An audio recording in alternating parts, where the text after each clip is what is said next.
Utah Republican Senator Mike Lee says the president is using his tax attack on the wealthy as a deficit distraction. So it's good to have the senator with me here. You're a lot younger looking in person. So what do you make of this? All of a sudden now, we're taking a Reagan comment out of context. We're continuing the war on the rich with complete abandon. To what end? To what end is the right question to be asking, because this doesn't solve our jobs problem. This doesn't solve our debt problem, our deficit problem. It doesn't solve the problem associated with increased fuel prices. It doesn't solve any Why of didn't you guys call him on the Reagan thing? Well, we've got lots of things to call him on, and that's one of the many things that we're going to be calling him on over the next few days. The fact that this doesn't solve any of the problems that are of most concern to Americans. Americans want jobs. They want to be able to afford their way of life.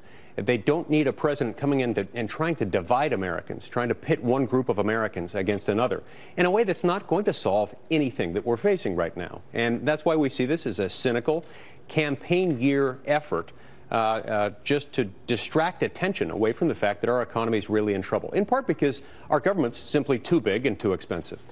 Is that issue resonating, though, when you talk about hiking taxes on the well-to-do? And this comes at a week where we discover that it's not being done in the name of deficit and debt reduction. It's being in the name of fairness. So it won't really help the debt situation.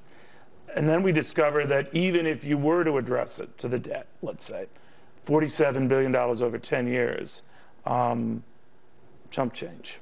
Chump change. And we're talking about, $4 or $5 billion a year, which is a lot of money, but it is a tiny, tiny drop in the bucket. When we look at our overall budget, when you look at our annual deficits, this is a tiny amount. It won't perceptively change anyone's tax burden, not anyone's. But what it will do, what it very likely could do, is chill exactly the kind of economic activity that we desperately need in this country. Investment. People with money putting their capital at risk so as to create jobs. That's what we need. But his argument is going to be, Senator, look, criticize me all you want. We're off the mat from where we were when I came into office. The numbers are improving. Yeah, the deficit's worse than it was, but I had to spend a lot of money to get us here. Do you see any of that resonating?